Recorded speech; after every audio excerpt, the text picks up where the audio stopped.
1,45,00,000 মহিলা উপযুক্ত বিবেচিত হয়েছেন। আমি এখানে আসার আগে অর্থ দপ্তরে খোঁজ নিয়েছি, তারা বললেন 1,31,00,000 তো ট্রান্সফার হয়ে গেছে, বাকি টাকা প্রক্রিয়ার মধ্যে চলে। অন্নপূর্ণা ভান্ডার পেয়েছেন একবারও? একবারও পাইনি, 4 মাসে একবারও নাই। কারো 3বার করে টাকা ঢুকে গেছে, আমাদের কেন ঢুকে না? সরকার বলছে অন্নপূর্ণা ভান্ডার তো ঢুকছে আপনাদের। না না, ঢুকে নাই। মা কালী যদি মিথ্যা কথা বলি না, হোটেলে দেখাচ্ছে অ্যাপ্রুভ, কিন্তু আমার টাকা কোনো মাসে ঢুকে না। আমি 3বারে একবারও টাকা পাইনি। আমার স্বামী রাজমিস্ত্রির কাজ করে, হ্যাঁ, এই হাতটা ভাঙা, তবু সে কাজে যায়। 3টা মানুষ আমরা খাবো কি? আমার স্বামী বেকার, 200 টাকা বেতনের পাই, তাও আমি পাইনি। কেন পাইনি? জিও স্যার আমাদের ফালতু মহিলা বলেছে, আমাকে আঙ্গুল উঁচিয়ে বলেছে আপনি 1 নম্বরে ফালতু মহিলা, আপনি নেতৃত্ব দিচ্ছেন সবাইকে। এসডি অফিস থেকে কোনো সমস্যার সমাধান এই মুহূর্তে আমাদের কাছে নেই, বা সরকারের থেকেও এই মুহূর্তে কোনো বিষয় আমাদের কাছে বলা হয়নি যে এসডি অফিস থেকে এই সমস্যার এই সমাধান হবে। বিজেপি আরএসএস ভারতকে পচা পুকুরে পরিণত করার চেষ্টা করছেন। মুসলমানদের ভয় দেখাও, মুসলমানদের ভয় দেখাও। তাদের ঘোষিত শত্রু মুসলিম, কমিউনিস্ট এবং অন্যান্য মতের লোকেরা। দেখা এই এত ভয় পেও না, ওই জন্য বললাম ভয় পাবেন না। আরএসএস এর কোনো ভূমিকা ভারতের স্বাধীনতা সংগ্রামে ছিল না।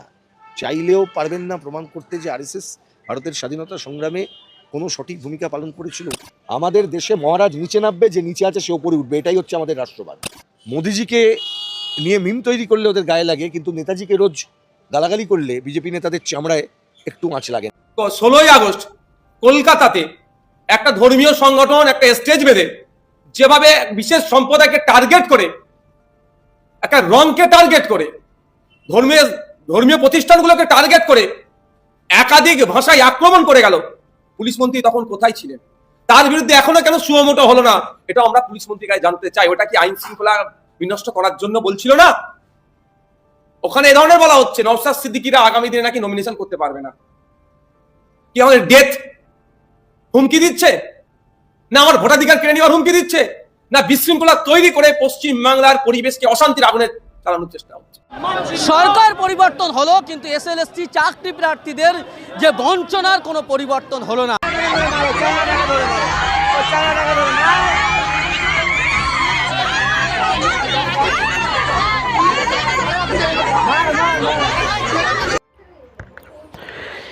প্রিয় দর্শক, এই যে ভিডিওটি আপনারা দেখতেছেন, এই ভিডিওটা কি মনে হয় কিসের ভিডিও? এই ভিডিওটা হচ্ছে অন্নপূর্ণা ভান্ডার না পাওয়ার আক্ষেপ। গরিব মানুষ, বোকাশোকা মূর্খ মানুষ, তাদেরকে শুভেন্দু অধিকারী বুঝিয়েছিলেন যে যদি কোনোভাবে শুভেন্দু অধিকারীকে ভোট দেয় এবং তিনি ক্ষমতায় যেতে পারেন, তাহলে তাদেরকে অন্নপূর্ণা ভান্ডার মানে প্রত্যেক মাসে 3,000 টাকা করে তাদের অ্যাকাউন্টে ঢুকিয়ে দেবে। তারা সেটা দিয়ে কাপড় চোপড় কিনুক, তারা তাদের ঘরের চাল কিনুক, ডাল কিনুক, যা মন চায় কিনবে তারা, সেটা একান্তই তাদের ব্যাপার। এখন আপনার কি মনে হয় যে খুশিতে এই মানুষগুলো এই যে চাপাচাপি করতেছে, এই যে মানুষগুলি একজনের গার উপরে আরেকজনে উঠে পড়তেছে, এটা কি খুব মানে খুশির ব্যাপার নাকি? এটা একদমই কোনো খুশির ব্যাপার না। এটা হচ্ছে না পাওয়ার আক্ষেপ। তারা দেখতেছেন যে তাদের নামগুলি আছেন কিনা। মানে তাদের কাছ থেকে শুভেন্দু অধিকারীর যারা চামচা রয়েছে, বিজেপির যারা চামচা রয়েছে, তারা তো সেখানে প্রত্যেকটি এলাকায় গেছে, প্রত্যেকটি ঘরে ঘরে গিয়ে সবার নাম নিছে, সবার আইডি কার্ডে যে নামগুলি আছে সেইগুলি নিয়েছে, তাদের ঘরে কয়জন সদস্য কি আছে না আছে সব তথ্য A to Z সব কিছু বসে নিয়েছে, এবং আসার সময় 300 টাকা করেও নিয়ে এসেছে। মানে যাদের নাম নিয়েছে তাদের কাছ থেকে আবার টাকাও নিয়েছে 300 টাকা করে, যে আপনাদের কার্ড করে দিব, আপনারা প্রত্যেক মাসে টাকা পাবেন। এই টাকা পাওয়ার জন্য কি আপনারা 300 টাকা মাত্র খরচ করতে পারবেন না? এখন এইসব মানুষ তো বোকাশোকা মানুষ, এরা তো চিন্তা করে যে প্রত্যেক মাসে 3,000 টাকা করে দিবে, তো প্রথমবারে 300 টাকা দিলে এমন কি ক্ষতি? তারা তো দিয়ে দিয়েছে। এখন সেই 300 টাকাই তো তারা খুঁজে পাচ্ছে না। 3,000 টাকা তো দূরের কথা, সেই 300 টাকাই তারা খুঁজে পাচ্ছে না। আর মুসলিমদেরকে তো অন্নপূর্ণা ভান্ডার দিতেছেই না। এই শুভেন্দু অধিকারীর যে কি ক্ষতি মুসলিমরা করেছে আমি সেটাই বুঝি না। মুসলিমরা তো দিতেছি না। এক বিজেপির দালাল, এক বিজেপির চামচা, এই যে আপনারা দেখতে পাচ্ছেন, এই যে ওরে একটু ভালো করে দেখেন, এই যে বিজেপির এই যে চামচা, এই এই চামচায় কি বলে জানেন? এই চামচায় বলে যে আমরা ঘোষণা করব খুব শীঘ্রই, আজকের দিনে দাঁড়িয়ে আমরা বলতেছি যে মুসলিমরা কোনোভাবে এই ভারতবর্ষে থাকতে পারবে না। মুসলিমরা দুইটা দেশ নিয়ে গেছে, একটা বাংলাদেশ আরেকটা পাকিস্তান, কিন্তু আমরা হিন্দুরা কোনো দেশ পেলাম না। আমরা এখন হিন্দুরা আলাদা হয়ে যাব, আমাদের এই ভারতবর্ষে কোনো প্রকার মুসলিমদেরকে রাখবো না। নওশাদ সিদ্দিকী একদম সেটা ভাঙাভাবে ভরে দিয়েছে, পুরোপুরি ভরে দিয়েছে। নওশাদ সিদ্দিকী বলেন যে এই যে এই কথাগুলি বলেছে, পুলিশ তাকে গ্রেফতার করেছে, এটা কি দেশবিরোধী নয়? এটা কি দেশদ্রোহী নয়? পুলিশ কি করতেছে? আঙুল চুষতেছে নাকি এই এই এই মালটা বিজেপির মাল, সেই কারণে এটাকে গ্রেফতার করা হচ্ছে না? কি পুলিশ কি বোঝাতে চায়? শুভেন্দু অধিকারী কী বোঝাতে চায়? এটা কি শুভেন্দু অধিকারীর চোখে পড়ে নাই? ডাইরেক্ট অ্যাকশন নিয়ে নতুন করে শুরু হয়েছে রাজনৈতিক আলোচনা। এই ইস্যুতে নওশাদ সিদ্দিকী বক্তব্য ঘিরে তৈরি হয়েছে নানা জল্পনা। ঠিক কী বলছেন তিনি, কী বার্তা দিলেন তিনি? মানে নওশাদ সিদ্দিকী যে বক্তব্যগুলি দেয় নির্ভয়, কারণ উনি তো দুর্নীতির সাথে যুক্ত নয়, উনি তো গরিব মানুষের টাকা পয়সা মেরে খায় না, উনি তো ব্রিজ, উনি তো কালভার্ট, রাস্তার টাকা মেরে খায় না, উনি তো সরকারি টাকা মেরে খায় না। সেই কারণে তো নওশাদ সিদ্দিকী বড় গলায় গিয়ে বক্তব্য রাখতে পারে স্টেজে এবং তাকে সবাই বাহবা দেয়। এই নওশাদ সিদ্দিকী টুপি মাথায় দিয়ে এবং মুসলিম ধর্মটাকে কেন মেনে এই স্টেজে বক্তব্য রাখে? এটাই হচ্ছে এদের এই যে বিজেপির সমস্যা, যে মুসলিমরা কেন নেতৃত্বের জায়গায় বসবেন, মুসলিমরা দাসত্ব করবেন, মুসলিমদেরকে দিয়ে দাস এবং দাসীর মতো কাজ করাবো আমরা, কিন্তু তারা কেন নেতৃত্ব দিবে? এটাই হচ্ছে শুভেন্দু অধিকারীর সবথেকে বড় কষ্টের ব্যাপার, আর কিছু না। আমি দেখলাম যে জল বন্ধ করা নিয়ে, মানে পানি বন্ধ করা নিয়ে অনেক বড় আন্দোলন হচ্ছে, যে কেন পানিটা আসলে মুসলিম আবাসিক দেখে বন্ধ করা হলো, সেটার বিরুদ্ধে মহিলারা নেমেছে। এবং শুভেন্দু অধিকারী কয়টা চাপ সামলাবে আমাকে বুঝান। একটা হচ্ছে লক্ষ্মীর ভাণ্ডারের টাকা যারা পেত তাদের নামগুলি কেটে দিয়ে অন্নপূর্ণা ভাণ্ডারের টাকা দেওয়ার কথা বলেছে। এখন ওই লক্ষ্মীর ভাণ্ডার যারা টাকা পেত তারা এখন তো টাকা পাচ্ছে না, আবার তারা অন্নপূর্ণা ভাণ্ডার থেকেও টাকা পাচ্ছে না। এখন তো তারা একদল মহিলা ঝাড়ু এবং জুতো নিয়ে রাস্তায় নেমেছে, শুভেন্দু অধিকারীকে যেখানে পাবে সেখানে পিটাবে। আবার আরেক দল নেমেছে যে তাদের বাসস্থান এবং তাদের ব্যবসা প্রতিষ্ঠান রাস্তার পাশে হওয়ার কারণে, যদিও সেগুলি সরকারি জায়গায়, কিন্তু তাদেরকে কোনো প্রকার ব্যবস্থা না করে দিয়ে তাদেরকে সেখান থেকে তাদের দোকানপাটগুলি বুলডোজার দিয়ে এবং বাড়িঘরগুলি ভেঙে ফেলা হয়েছে। সেই একদল নেমেছে রাস্তায়। আরেক দল রাস্তায় নেমেছে যারা মুসলিম পরিবারের মহিলারা, কিন্তু তাদের বাসাবাড়ির পানির লাইনগুলি বন্ধ করে দিয়েছে, গ্যাসের লাইনগুলি বন্ধ করে দিয়েছে। শুভেন্দু অধিকারী কী চায়? যে এই মুসলিম যারা ফ্যামিলি রয়েছে তারা এখন হিন্দু ধর্মে গ্রহণ করবে না? কি চাই কি আসলে শুভেন্দু অধিকারী? উনি বলুক, উনি একটু এইভাবে চোর চোর চোর চোর না কইরা উনি বলুক যে আসলে উনি কী বলতে চায়। আর এক দল নামতেছে রাস্তায়, তারা হচ্ছে চাকরির পাচ্ছে না, চাকরি দেওয়ার কথা বলেছিলেন শুভেন্দু অধিকারী, কিন্তু চাকরি কোনোভাবেই তারা পাচ্ছে না, তাদেরকে চাকরি দিতে পারছে না। এখন শুধুমাত্র তাদের শুভেন্দু অধিকারীকে জিজ্ঞেস করলি যে আপনি তো বলেছিলেন যে আপনি চাকরি দিবেন, কিন্তু আপনি চাকরি দিতে পারছেন না কেন? আপনি তো বলেছিলেন কারেন্টের দাম কমাবে না, আপনি কারেন্টের দাম কেন কমাতে পারছেন না? আপনি বলেছিলেন গ্যাসের দাম কমাবে না, আপনি কেন গ্যাসের দাম কমাতে পারছেন না? আপনি তো বলেছিলেন যে সব সমস্যা সমাধান করে ফেলবেন। এসব কথা জিজ্ঞেস করার সাথে সাথে উনি একটাই উত্তর দেয়, এসব আগের সরকার করে গেছে, আগের মমতা ব্যানার্জি করে গেছে, মমতা ব্যানার্জি দেশটাকে একদম ধ্বংস করে দিয়ে 100 দিন পর্যন্ত পার হয়ে গেছে। আজকের দিনে দাঁড়িয়ে যদি মমতা ব্যানার্জির দোষ দেওয়া হয় এখনও, এটা জনগণ মানবে না, এটা জনগণ মানবে না। এটা আমি দেখলাম ঋতব্রত এর সাথে একমত হয়েছে, যদিও ঋতব্রত সবসময় শুভেন্দু অধিকারীর প্যান্টের ভিতরে ঢুকে থাকে, তারপরেও ঋতব্রত দেখলাম বললেন যে 100 দিন হয়ে গেছে, নতুন সরকারকে এখন দায় নিতে হবে। নতুন সরকার যদি দায় না নেয় তাহলে জনগণ এটাকে নতুন সরকারকে রুখে দেবে এবং নতুন সরকারকে পালাতে বাধ্য করবে যদি এখন পর্যন্ত দায় না নেয়। কারণ 100 দিন পেরিয়ে গেছে, এখন আর ওই আগের সরকারের দায় দিলে কাজ হবে না। যাদবপুর কাণ্ডে নওশাদ সিদ্দিকী বলেছেন যে যেই সব 40-50 বছরের লোকজন আছে তারাও নাকি ওই ছাত্রদের সাথে যুক্ত হয়ে, বিজেপির গুন্ডারা যুক্ত হয়ে তাদের সাথে মারপিট, যেহেতু এখানে সমস্যাটা হয়েছে ডানপন্থী এবং বামপন্থীদের ভিতরে, তো ডানপন্থীদের সাথে এই শুভেন্দু অধিকারীর চামচারা সেখানে ঢুকে বা এই গুন্ডা বাহিনী ঢুকে শুভেন্দু অধিকারী ঢুকিয়ে দিয়ে 40-50 বছরের লোকজন সেখানে ছাত্রদের সাথে মারপিট করতেছে, ঝামেলা করতেছে। এটা সম্পূর্ণ শুভেন্দু অধিকারীর দায়, আর কারণ এটা বিজেপি করতেছে। এবং এ বিষয়ে দিলীপ ঘোষও বক্তব্য রেখেছেন যাদবপুর কাণ্ডে। আমরা নওশাদ সিদ্দিকীর বক্তব্য দেখব শুরুতে, তারপরে দিলীপ ঘোষের বক্তব্য দেখব এবং ঋতব্রতর বক্তব্য দেখব যে 100 দিন পের হয়ে গেছে, এখন সরকারকে দায় নিতে হবে, এটা আমরা দেখব। প্রিয় দর্শক, আরও দেখব আমরা চাকরি না পেয়ে জনগণ রাস্তায় নেমেছে এবং শুভেন্দু অধিকারীকে উৎখাত করার চেষ্টা করছে। শুভেন্দু অধিকারীকে সরকার থেকে পদত্যাগ করতে বলা হচ্ছে যে আপনি পারছেন না যখন, তাহলে আপনি কেন বসে আছেন। এবং আমরা আরও দেখব যে মুসলিমদেরকে ভয় দেখানোর চেষ্টা হচ্ছে, সেখানে মুসলিমদের পাশে দাঁড়িয়েছে বিভিন্ন ধর্মের অ্যাডভোকেটরা, যে মুসলিমরা এই ভারতবর্ষে থাকার অধিকার রাখে এবং তাদেরকে সংবিধান অধিকার দিয়েছে। শুভেন্দু অধিকারী তাদেরকে যতই চাপ দিক বা যতই তাদের মসজিদের মাইক খুলে ফেলুক, যতই তাদের মসজিদ ভেঙে ফেলুক, মাদ্রাসাগুলিকে বন্ধ করে দিক, তারপরে এই দেশে মুসলমানরা থাকবে, এটা বলতেছেন আইনজীবীরা মুসলিমদের পাশে দাঁড়িয়েছেন, যারা আসলে কোনো ধর্ম বর্ণ নির্বিশেষে কাজ করে, যারা আসলে মানুষের জন্য কাজ করে, মানবিক কাজ করে, তারা মুসলিমদের পাশে এবার দাঁড়িয়েছে। প্রিয় দর্শক, চলেন আমরা একে একে প্রত্যেকটি ভিডিও দেখি। প্রত্যেকটি ভিডিও দেখা মানে আপনি অনেক কিছু জানতে পারবেন, অনেক কিছু শিখতে পারবেন। যদি আমাদের চ্যানেলটিকে সাবস্ক্রাইব না করে থাকেন, এখনই আমাদের চ্যানেলটিকে সাবস্ক্রাইব করে রাখুন পরবর্তী ভিডিও দেখার জন্য। পরিবেশকে, সম্প্রীতির পরিবেশকে, ঐক্যের পরিবেশকে, রবি ঠাকুরের বাংলা, কাজী নজরুলের বাংলাকে, স্বামী বিবেকানন্দের বাংলা, ফুরফুরার পীর আবু বকরের বাংলাকে যারা কুলসিত করার চেষ্টা করছে, প্রশাসন যদি তাদের বিরুদ্ধে ব্যবস্থা না নেয় তাহলে এটা আর বাড়তে থাকবে, এতে বিশৃঙ্খলা হবে। রাজ্যের পরিচালনার দায়িত্ব যাদের আছে তাদের এই এক পয়েন্ট মাইনাস হবে, তো প্লাস হবে না।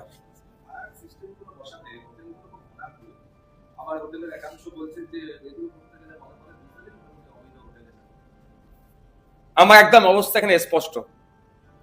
কোনো কিছু ঘটনা ঘটলে আজকে সব থেকে মজাদার বিষয় হচ্ছে এটা বিগত সরকারের দোষ, আমরা নতুন এসেছি, এই করতে করতে 100 দিন পার হয়ে গেছে। এখনো যদি একটা 35 বছর 40 বছরের যুবককে বলা হয় বাচ্চা ছেলে ভুল করে ফেলেছে, তাহলে হবে আর কখন? ও বড় হবে আর কবে? 100 দিন পার হয়ে গেছে অলরেডি আমরা নতুন সরকারে। থুতু ফেললে রাস্তায় নাকি ফাইন হবে। যদি এত টেকনোলজি আমাদের রাখতে পারা যায় যে থুতু কোথায় ফেলতে ধরে নেবো ফাইন হবে, তাহলে সেই টেকনোলজি গুলোকে ব্যবহার করা হচ্ছে না কেন? যে কোথায় ইলিগাল বিল্ডিং আছে, হোটেল আছে, সেখানে ফায়ার সেফটি বা আরো আনুষঙ্গিক বিষয়গুলো ঠিকঠাক আছে না নাই, তাদেরকে নোটিশ ধরানো হোক, এই টাইমের মধ্যে করতে হবে। আর সব থেকে বড় কথা হচ্ছে আমরা কেন আধিকারিকদেরকে প্রশ্ন করি না? আমরা দায় এড়িয়ে যাওয়ার জন্য, এটা আমাদের আমলে হয়নি, আমাদের ভুল নয় বলে শুধু তো হবে না। হ্যাঁ, বিগত সরকারের আমলে এটা ছিল, তাদেরকে দোষ নিতে হবে। গতকালকে ফিরাদ বাবু দারুণ জ্ঞানের কথা বলছিলেন, এই করতে হবে সেই করতে হবে। ফিরাদ বাবু কলকাতার মহানাগরিক ছিলেন, তার দায়ের মধ্যে বর্তায়, তাকেও দায় নিতে হবে। কিন্তু সাথে সাথে আধিকারিকগুলোকে আমরা এড়িয়ে যাচ্ছি কেন? আধিকারিকদের তো চেঞ্জ হয় না, পোস্ট তো চেঞ্জ হয় না, পোস্ট তো পোস্ট থেকে যায়। তাদের কাজ তো এটাই, জনগণের ট্যাক্সের টাকা দিয়ে তাদেরকে মাইনে দিয়ে রাখা হচ্ছে এই জন্যই যে তাদের ভূমিকাগুলো কি এগুলো খতিয়ে রাখা দরকার। এই যে বলছিলেন যে টাকা দিলে কাজ হবে, না দিলে হবে না, এর সাথে কারা যুক্ত তাদের বিরুদ্ধে ব্যবস্থা গ্রহণ করা দরকার। এবং সেই সময়ে যারা ফাইলে সই করেছেন বা ডিলে করিয়েছেন, তদন্ত হোক, সেই জনপ্রতিনিধিগুলোকে আইনের আওতায় আনা হোক, তারই সমস্যা মিটবে। নাহলে তারাপীঠে 8 জন 9 জন, কলকাতায় 7-8 জন, এই ধরনের সাধারণ মানুষ মরতে থাকবে, পুরে ক্ষতি পশ্চিমবাংলার হবে। দেখুন, পর্যটন শিল্প একটা গুরুত্বপূর্ণ শিল্প। এই দুটো ঘটনায় যারা মারা গিয়েছে তারা হয় ভিন্ন রাজ্যে না ভিন্ন দেশের। এমনিতেই আমরা যে তথ্য দেখতে পেয়েছি, সারা বিদেশি নাগরিকদের ভারতবর্ষে আসার ক্ষেত্রে দুটো রাজ্যকে তারা খুব প্রাধান্য দেয়, মহারাষ্ট্র, ওয়েস্ট বেঙ্গল। যদি ওয়েস্ট বেঙ্গলের ক্ষেত্রে এই ধরনের ঘটনা ঘটে, পর্যটকরা যদি বিমুখ হয়, তাহলে পর্যটন শিল্পে ধ্বংস হবে। ভিন্ন রাজ্যের প্রতি বছরে প্রচুর পর্যটকরা আমাদের রাজ্যে আসে। এই যে তারাপীঠে যে ঘটনা ঘটেছে, ধর্মীয় পর্যটন কেন্দ্রে এসেছিল, তীর্থে এসেছিল, মেঘালয়ের মানুষজন তারা আজকে আগুনে পুড়ে মরলো। দেখুন, খোঁজ নিয়ে ফায়ার সেফটি ঠিকঠাক ছিল না। তাহলে কি হলো? ভিন্ন রাজ্য যদি আমাদের পারসেপশন খারাপ হয়ে যায়, তাহলে আমাদের পর্যটন যদি ভিন্ন রাজ্যের বা ভিন্ন দেশের না আসে, আমরা অর্থনৈতিকভাবে ক্ষতিগ্রস্ত হবো। তাই সরকারকে বলবো, কে কোথাও থুতু ফেলে দিচ্ছে তাতে ফাইন চালাবেন, আমি তার বিরোধিতা করবো না। তার সাথে সাথে এগুলো দেখুন যে এই ঘটনা যেগুলো ঘটছে, যে ডিপার্টমেন্ট আছে তার তার একটু নজর দিন।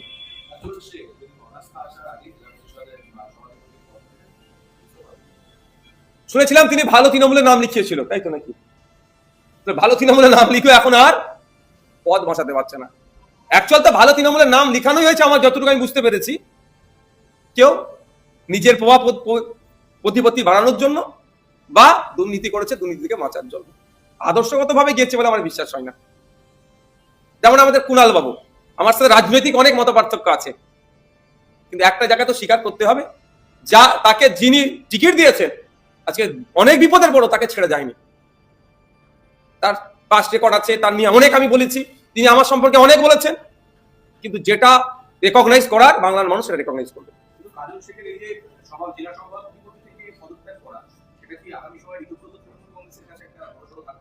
শুধু তাই নয়, তারকেশ্বর পৌরসভার প্রাক্তন চেয়ারম্যান, যিনি শুনেছিলাম ভালো তৃণমূলের নাম লিখিয়েছিলেন, তিনিও গ্রেফতার হয়েছে। এবার আপনি ব্যাখ্যাটা আরো ভালোভাবে নিজের মতো করে নেন।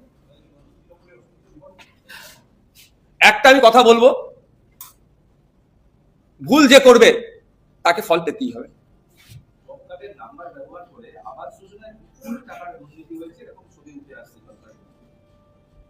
নতুন সরকারের আমলে দেখুন, ব্যাপারটা হচ্ছে ভিজিলেন্স যতক্ষণ না স্ট্রং হবে এই দুর্নীতি চলতে থাকবে।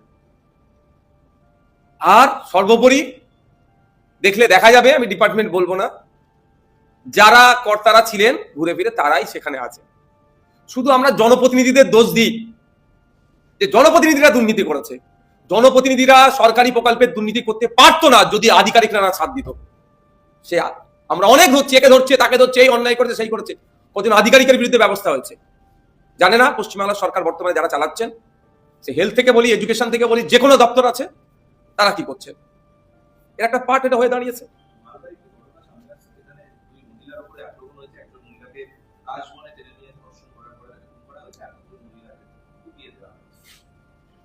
ভরসা ইন, ভয় আউট। 100 দিনে বর্তমান যে সরকার পশ্চিমবাংলায় চলছে, প্রায় 60-এর কাছাকাছি মহিলা নির্যাতনের ঘটনা ঘটে গিয়েছে। থানায় থানায় হেল্প ডেস্কের কথা বলা হয়েছে, 2টো স্পেশাল মহিলা ব্রিগেড তৈরির কথা বলা হয়েছে, তারপরেও আজকে আমাদের মহিলারা সুরক্ষিত নয় কেন? এখন দেখার বিষয়, যারা এই কাণ্ডের সাথে যুক্ত তাদেরকে এই আমার পার্টির ছেলে না অমুক পার্টির ছেলে এই হিসাবে ট্রিট করে না, যথাযথ ব্যবস্থা নেয়। সমস্যা দাঁড়িয়ে যাচ্ছে, যখন এই কাণ্ডের সাথে যারা যুক্ত তাদেরকে হয় ধর্মীয় পরিচয় বা রাজনৈতিক পরিচয় বা সামাজিক পরিচয় আড়াল করার চেষ্টা করা হচ্ছে। গড়বেতাতে একটা ক্লাস 4-এর মহিলাকে, বাচ্চাকে স্কুলের শিক্ষকের বিরুদ্ধে শ্লীলতাহানির অভিযোগ নিয়ে এসে অভিযোগ জানাতে গেলে সেটাকে এমন ভাবে টার্ন করানো হয়েছে, যারা অভিযোগ জানাতে গেছে তাদের 11 জনের নামে অভিযোগ খানাতে করেছে, হিংসা এমন দেখানো হয়েছে। এই ধরনের ঘটনা ঘটলে তাহলে বাড়বে তো। জিরো টলারেন্সের কথা বলা হচ্ছে, তাদের বিরুদ্ধে ব্যবস্থা নেওয়ার ক্ষেত্রে আমরা কোনো না কোনো জায়গায় দেখছি, ওপরে যে শ্রমিক বাবুর ভাষায় আবার চলে আসি, যে ভাষায় কথা বলছেন, যত সুন্দর তাত্ত্বিক শব্দের তিনি তাত্ত্বিকভাবে তিনি বোঝানোর চেষ্টা করছেন, সুন্দর সুন্দর শব্দ তিনি চয়ন করলেও বুথের স্তরে ওই শব্দগুলি ইম্প্যাক্ট আসছে না, ঠিক তার উল্টো হচ্ছে। ফলে এই দিন দেখতে হচ্ছে মালদা থেকে বলুন, বারাইপুর বলুন, আপনি গড়বেতা বলুন, সব জায়গাতে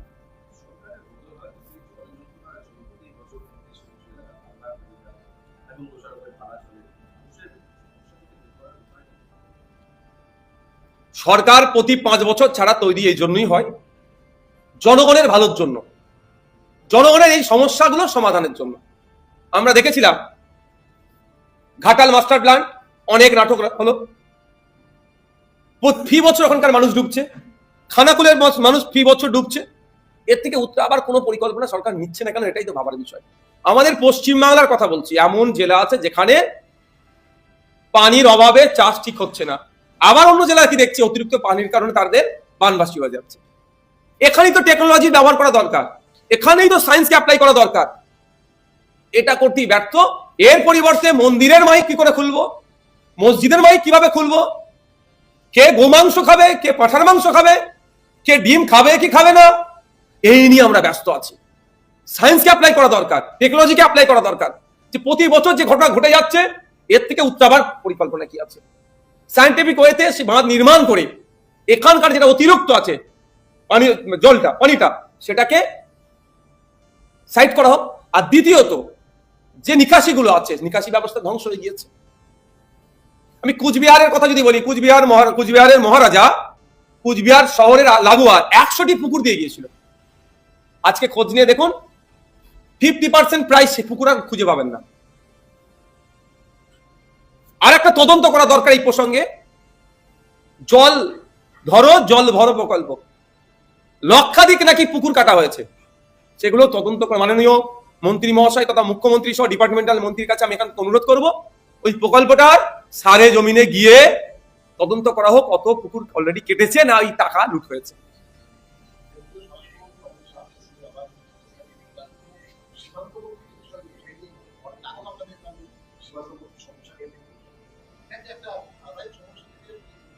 দেখুন, আমি এখানে কোন পার্টির নেতা এসছে বড় কথা নয়, কেন্দ্রের স্বরাষ্ট্রমন্ত্রী এসছে নিরাপত্তার প্রশ্নে, এখানে আমি কোনো বিতর্কে জড়াবো না।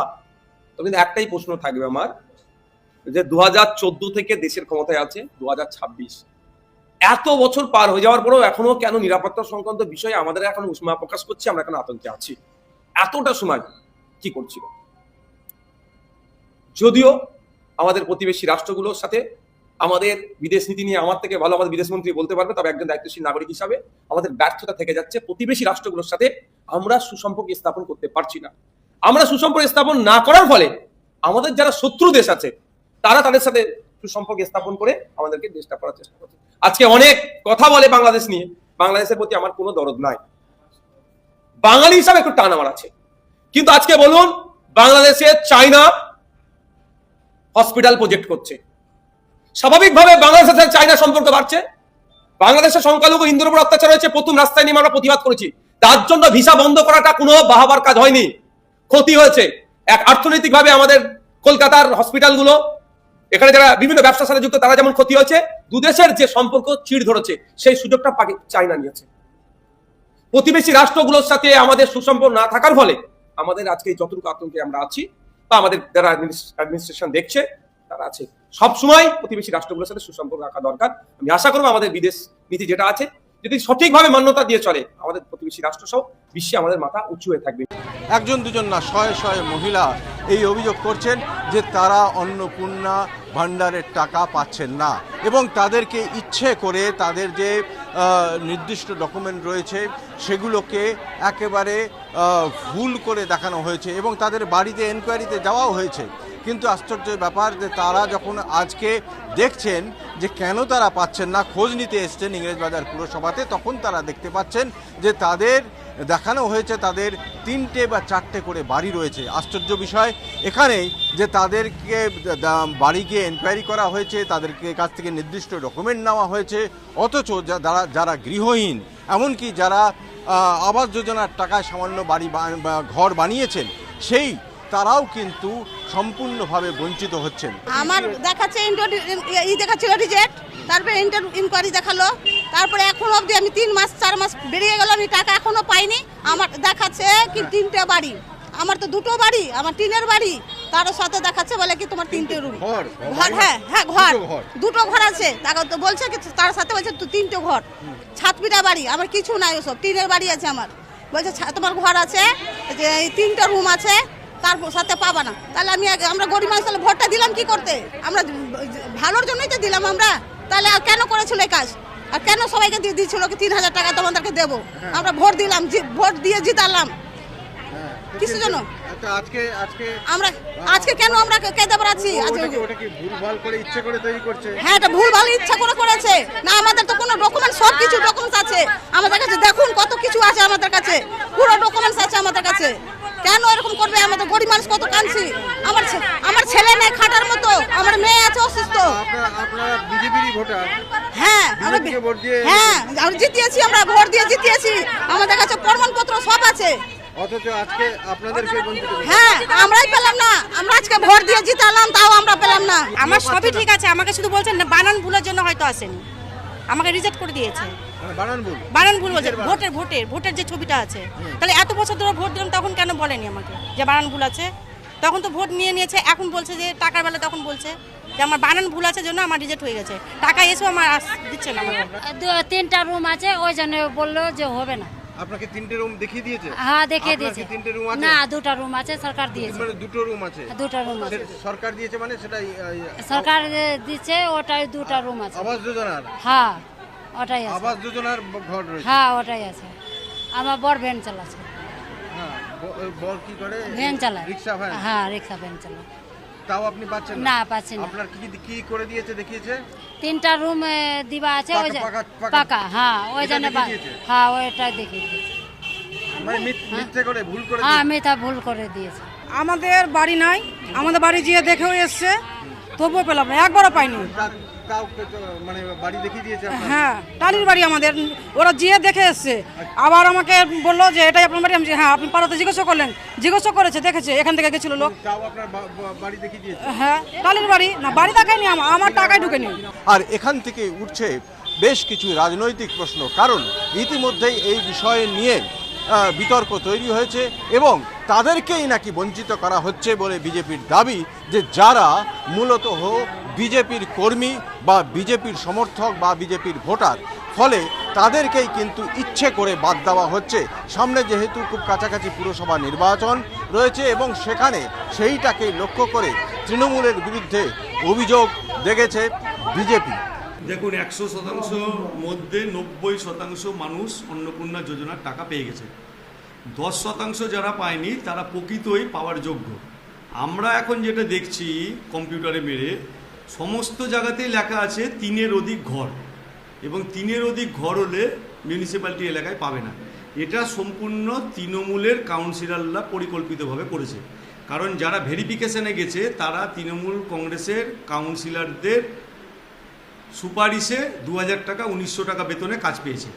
তারাই ভেরিফিকেশন করতে এসছে এবং তারা কোনো জায়গাতে ভেরিফিকেশন করতে যায়নি। তারা ঘরে বসে বসে যারা বিজেপি ক্যাডার, বিজেপির সমর্থক, বিজেপির ভোটার, যাদের প্রকৃত বাড়ি নাই, তাদেরকে এরা 3+ রুম দেখিয়ে দিয়েছে। এই যে 10% পাচ্ছে না, এটা সম্পূর্ণ সবার, যেটা আপনি দেখবেন কম্পিউটারে খুলে লেখা আছে 3+ রুম। এই 3+ রুমটা পরিকল্পিতভাবে তারা করেছে এই জন্য যে এই সমস্ত লোকরা যদি না পায় তাহলে তারা একটা বিশৃঙ্খলা সৃষ্টি করবে, বলবে যে বিজেপি করেছি কেন পাচ্ছি না, বিজেপিকে ভোট দিয়েছি কেন পাচ্ছি না, আমরা বিজেপির সমর্থক কেন পাচ্ছি না। তৃণমূলের কেউ কিন্তু এটা বলছে না, কারণ তৃণমূল কংগ্রেস যারা করে, তৃণমূলের যারা নেতা নেত্রী, তাদের এক একজনের 4তলা বাড়ি আছে, এক এক তলায় বাড়ি ভাড়া দিয়ে 12,000 টাকা করে 36,000 টাকা পায়। তারাও প্রথম থেকে আজকের ডেট অবধি সমস্ত অন্নপূর্ণা যোজনা পাচ্ছে। আর যারা কমিশনারের সুপারিশে 2জন করে ওয়ার্ডে চাকরি পেয়েছিল 1900 টাকা 1300 টাকা 2000 বেতনের, তারাকে কি করেছে কমিশনার পরিকল্পিতভাবে বলে দিয়েছে এই সব বাড়িতে 3-এর প্লাস সমস্ত কিছু দেখা, এবং এটাতে সম্পূর্ণ মিউনিসিপ্যালিটির A to Z সবাই যুক্ত। আর যার জন্য কালকে আমাদের মুখ্যমন্ত্রীকে বলতে হয়েছে যে বিজেপির লোকরা পরিকল্পিতভাবে অন্নপূর্ণা যোজনার টাকা পাচ্ছে না। আমরা 3 দিন ধরে পার্টি অফিসে দেখছি কম্পিউটারে ফেলে, সবার লেখা আছে 3+ বাড়ি। যাদের বাড়ি নাই, যারা মামার বাড়িতে থাকে, দাদুর বাড়িতে থাকে, টালির বাড়িতে থাকে, তাদেরও লেখা আছে 3+, এবং কেউ কোনো এই আধিকারিকরা বাড়িতে যায়নি, সমস্তটা নিজেরা কোনো কাউন্সিলরের অফিসে বসে তাদের কাছে লিস্ট নিয়ে করেছে। এবং আমি বলছি অবিলম্বে এই পরিবর্তন হয়েছে, অনেক কিছুই হবে, 6 মাস অপেক্ষা করুন, একটু উঠাপটা উল্টা পাল্টা।